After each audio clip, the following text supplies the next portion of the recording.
Take a seat in a driverless car. Enjoy your ride, but don't get too comfortable. This largely sums up the UK government's plans to roll out driverless vehicles on British roads.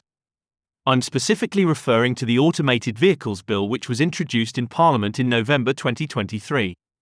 It is, overall, a good bill, and it is a move in the right direction. But this bill needs to be much bolder and much more ambitious. You might ask, why? Why does this bill need to be bolder? Take a look at this research from KPMG. They've developed a measure called the Autonomous Vehicles Readiness Index, which assesses the level of preparedness for autonomous vehicles across 30 countries. Their latest research puts the UK in 9th position. Countries like Singapore, the UAE, and the United States are better prepared to roll out driverless vehicles. This means that these countries are also in a better position to reap a bigger share of the economic benefits from the driverless revolution, benefits such as new business opportunities and new jobs. The worldwide market for autonomous driving features in the passenger car market, according to research from McKinsey, could reach almost $400 billion by 2035. If we add to this the market for autonomous trucks and driverless vans, then this figure could be much higher. The UK government estimates that their share of this pie could be up to £42 billion, creating in the process 38,000 jobs.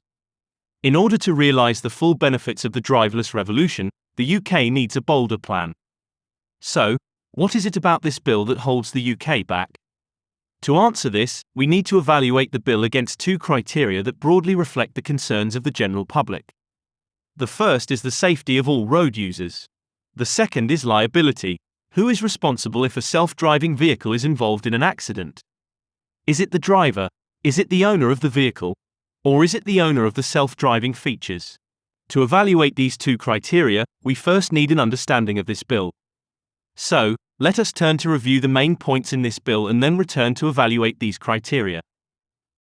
The Automated Vehicles Bill was introduced in Parliament in November 2023. In the UK, a bill must pass through a number of stages before it becomes law, during which any number of changes may be made to the bill.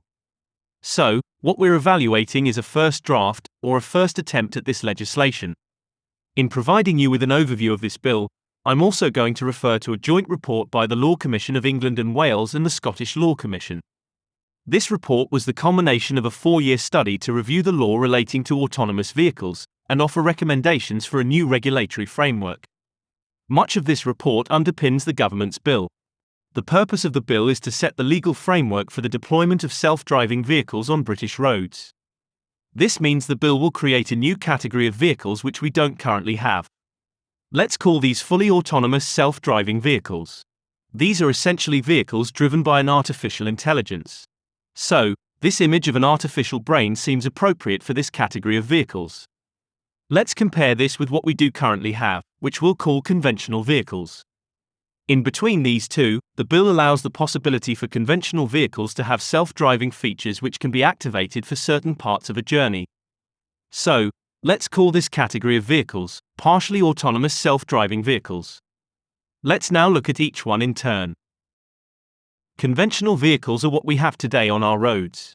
And we have legislation already in place that provides a legal and regulatory framework for these vehicles, legislation that has been built up over many decades. By conventional vehicles, I'm not referring to cars that only Mr. Bean would drive, but cars that would make even James Bond very envious. Conventional vehicles may have driver assistance technologies. They may even have advanced AI systems capable of autonomous driving. However, conventional vehicles today do not have the legal authorization for a self-driving feature to be deployed, and therefore the authorization for a driver to offload their liability to that feature, or to whatever entity is responsible for that feature. And authorization is the keyword here. You may own a car, for example, that already has a self-driving feature.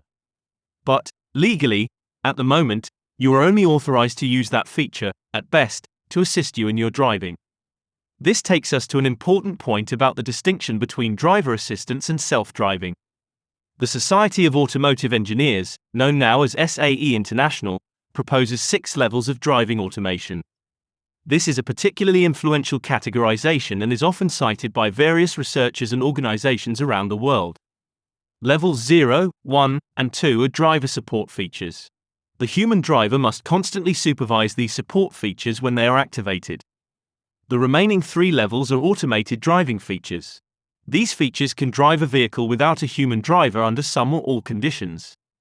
The UK's Automated Vehicles Bill doesn't map directly to these 6 levels, a point explicitly acknowledged by the Law Commission's report, which says, while we do not tie our recommendations to an SAE level, we have drawn heavily on their work.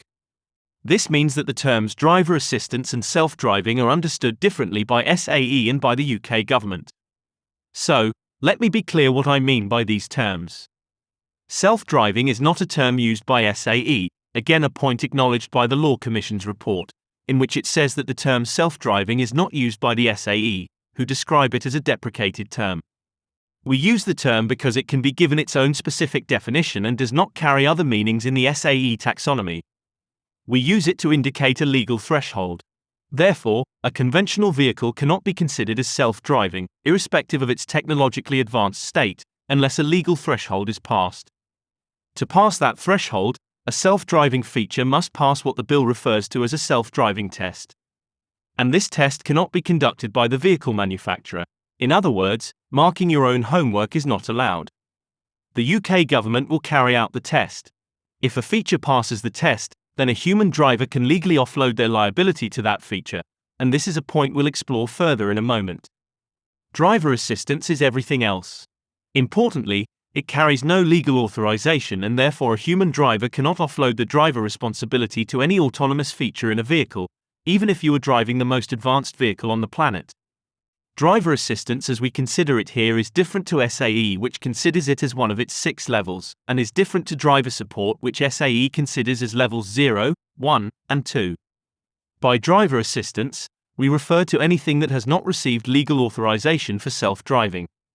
With this distinction between driver assistance and self-driving now understood, let's move to the next category of vehicles, fully autonomous self-driving vehicles.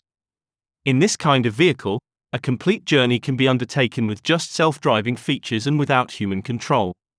We can approximate the SAE levels as level 4 or level 5, even though, as we mentioned, they do not map directly to the bill. In fact, our own categorizations of conventional vehicles, fully and partially autonomous self-driving vehicles, also do not map to any categorization in SAE or in the Law Commission's report, but we've created these categories as a helpful way to analyze the bill. For the same reason, it's helpful to consider how the bill could map to an SAE level. Again, self-driving is a legal threshold, so all features in a fully autonomous self-driving vehicle must pass the government's self-driving test. We need to note here what the bill means by features, as it's a term we will see used quite often. The bill considers a feature of a vehicle as being a combination of mechanical or electronic equipment which operates a vehicle. So, a feature which passes a self-driving test means that a vehicle can travel autonomously with that equipment. And by autonomous, the bill refers to those vehicles that can travel without being controlled or monitored by an individual. A feature that is authorized as self-driving can either be a user-in-charge feature or a no-user-in-charge feature. If it's a user-in-charge feature, then a vehicle can travel autonomously without human control or monitoring, but there must always be a human driver physically in the driving seat, and that driver is called the user-in-charge. The user-in-charge must always be in a position to exercise control of a vehicle, even when the driver has passed control to a self-driving feature. A no-user-in-charge feature means that no such human driver needs to be physically seated in the vehicle.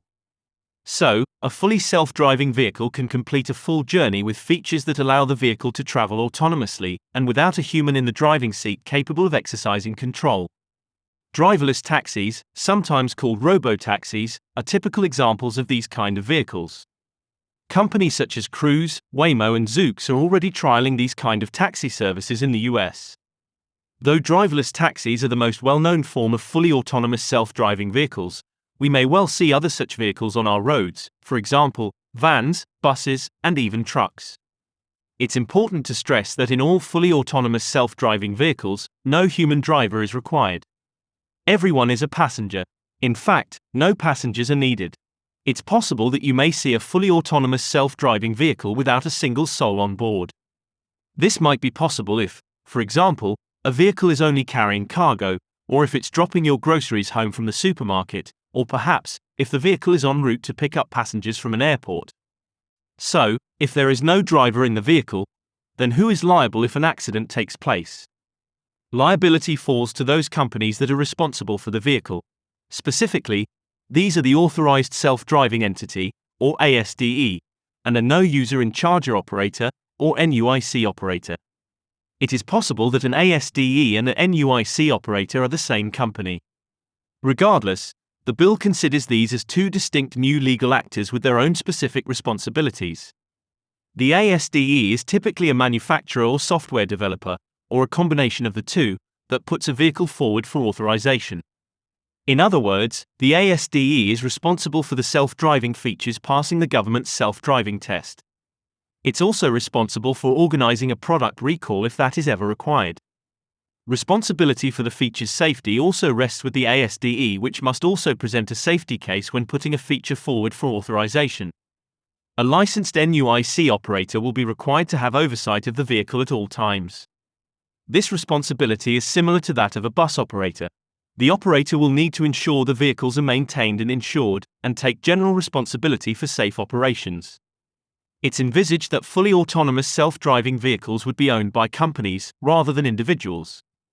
This means the liability for any accidents would also pass to these companies. Individuals may, however, own vehicles that are partially autonomous, and this takes us now to the third category of vehicles, partially autonomous self-driving vehicles. These vehicles only allow you to complete a part of your journey with self-driving features, which means a driver must always be present to retake control of the vehicle for the remainder of the journey. For example, if a feature is deployed for a motorway journey, a human driver would regain control once the motorway segment of the journey has finished. Again, self-driving is a legal threshold, so all features in a partially autonomous self-driving vehicle must pass the government's self-driving test.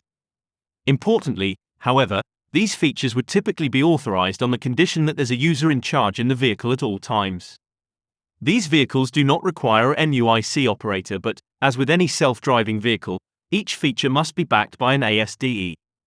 We can approximate a partially autonomous self-driving vehicle as SAE Level 3. A vehicle in this category looks very much like the vehicles we see today on our roads, primarily because a driving seat is still required for the user in charge. However, if we compare these with no user in charge vehicles, or what we have labeled as fully autonomous self-driving vehicles, the design may change as a driving seat is no longer required.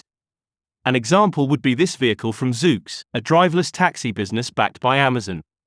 Their vehicles are designed to be bidirectional, meaning they can drive in either direction. Such innovations may not be possible with vehicles that still require a user in charge. Now that I've shared with you an overview of the bill, let's return to evaluating our two criteria of safety and liability, though we have already said something about each of these so far. I do admit that I have only offered you a subjective and selected overview of the bill, as I've only highlighted the points that are relevant to evaluating our criteria. Turning to safety first, the question we need to ask is, across these three categories of vehicles, which is the safest? My view is that fully autonomous self-driving vehicles are the safest, and conventional vehicles are the least safe of the three. Therefore, the impact this bill will have would be to make British roads safer. Now, you might wonder how I've arrived at this conclusion. After all, autonomous vehicles are not perfect, and there are several media reports of accidents involving driverless cars. This is true. Autonomous vehicles are far from perfect. For example, in 2018, a pedestrian in Arizona was struck and killed by a test vehicle from Uber. More recently, in October 2023, an autonomous vehicles company called Cruise, which is a subsidiary of General Motors, announced a pause in its operations following a road traffic incident in San Francisco, where one of its autonomous cars struck and seriously injured a pedestrian. There are more such examples I could share with you, and many more such accidents we will inevitably see in the years to come. But the judgment on the safety of autonomous vehicles shouldn't rest on a perfect score. Human drivers are far more imperfect. According to the World Health Organization, an increasing number of lives each year, across the world, are lost due to road traffic accidents, well over 1 million per year. To give this number some context, let's compare this to other causes of death. The World Health Organization estimates that road injuries account for a higher number of deaths than breast cancer, HIV/AIDS or tuberculosis, and not much less than deaths from kidney or diarrheal diseases. And among the world's youth, those aged 5 to 29, fatalities from road traffic accidents are the leading cause of death, higher than tuberculosis, diarrheal diseases, or self-harm. The cause of death in many of the road traffic accidents is the human driver, not the AI. The World Health Organization recognizes that bad driving behavior creates additional driver risk and therefore additional risk of road accidents. These are behavioral risks such as speeding, driving under the influence of alcohol or drugs, driving whilst fatigued, and driving whilst distracted by the constant messages on our phones. If you're a driver, you'll probably recognize these behaviors in your own driving. The US also recognizes the role these behavioral risks play in road traffic accidents. Human error and behavioral factors, says the US, such as driving while impaired by drugs and/or alcohol, failing to wear seatbelts, driving while distracted, and speeding are among the most consequential crash factors. The UK represents, of course, a small fraction of the global deaths. The number of deaths in the UK following a road traffic accident has halved in the last 20 years, with the current death rate around 2,000.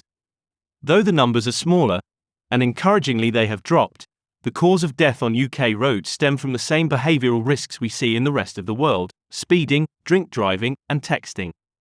In assessing which of these three categories of vehicles is the safest, we are really asking if the human driver is safer than an AI, even when the AI is not perfect, even when the AI will never be perfect.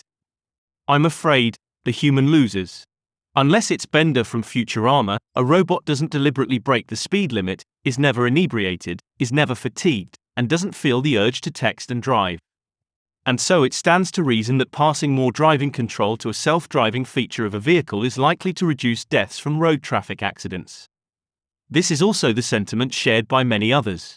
For example, the Stockholm Declaration in 2020, which is the outcome of a global ministerial conference held at the request of the United Nations General Assembly to discuss road safety, concluded: the overwhelming majority of road traffic deaths and injuries are preventable, and that advanced vehicle safety technologies are among the most effective of all automotive safety devices. The US too agrees with this view. In response to the Stockholm Declaration, it wrote, "Automated or self-driving vehicles can lead to a future in which vehicles increasingly help drivers avoid crashes. And, especially important, it's a future in which highway fatalities and injuries are significantly reduced." And Volvo's CEO, Håkan Samuelsson, says that driverless technology might be the best lifesaver in the history of the car. For some of you watching this, regardless of the data and the research I've shared with you, the very idea that a robot could be driving your family and loved ones may still not sit comfortably with you. And this is reflected in society's low tolerance for accidents caused by driverless technology. This is a point made by KPMG, whose research we mentioned at the start of this video. Their research also says, there is a risk that setting the safety bar too high for autonomous vehicles will slow their introduction and lead to many more people dying on roads from human error in the meantime. The UK government's automated vehicles bill doesn't have to try very hard to tick the safety box.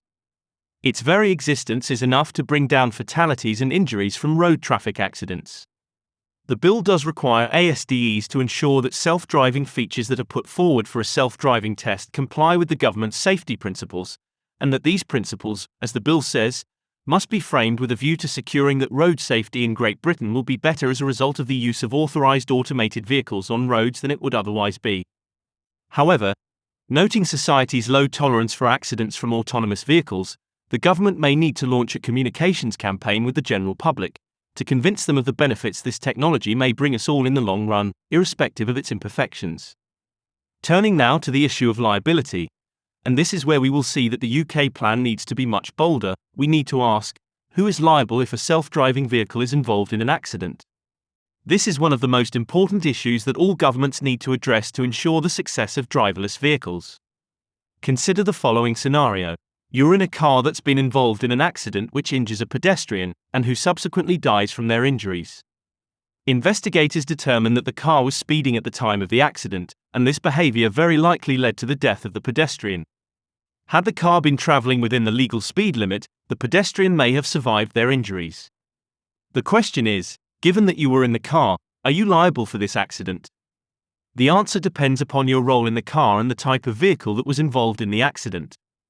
If you were traveling in a fully autonomous self-driving car, perhaps a driverless taxi, then you could only have been a passenger in this car and so you would not be liable.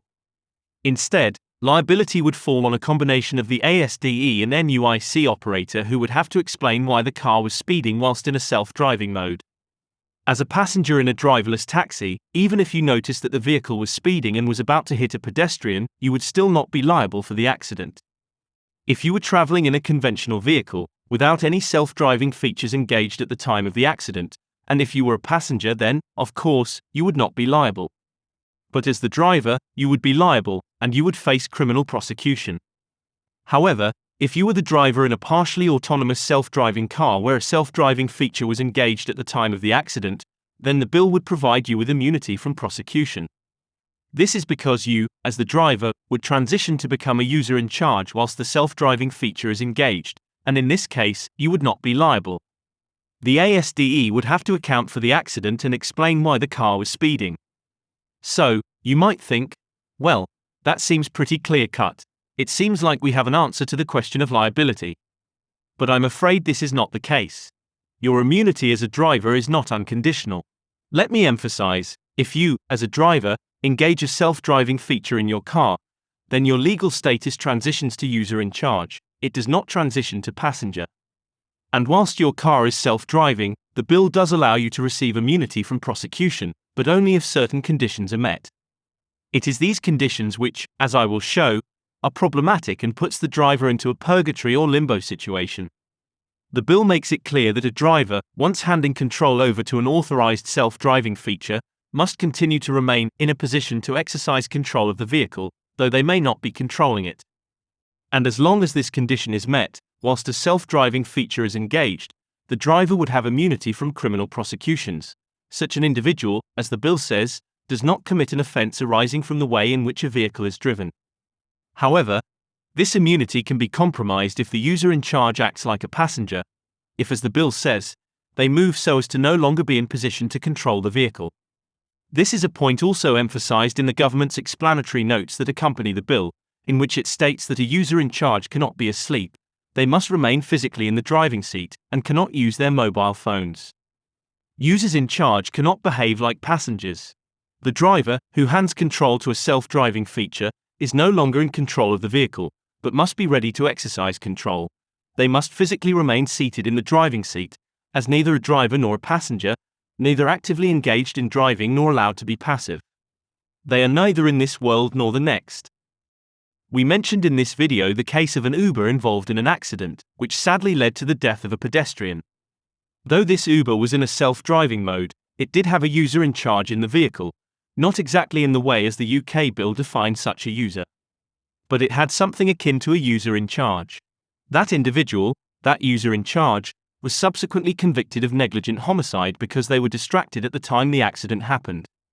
It's my view that the conditions placed on a user in charge may affect the success of driverless cars. Consider the following example.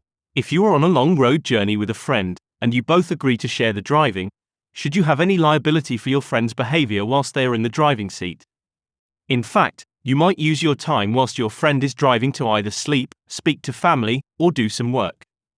If you can't do any of that, what is the point in sharing the driving load? This is essentially the problem with the user in charge status. Consider now the commercial impact this will have. If your car has an option to engage a self-driving feature, but at a price, how much are you willing to pay for such a feature if you must remain a user in charge?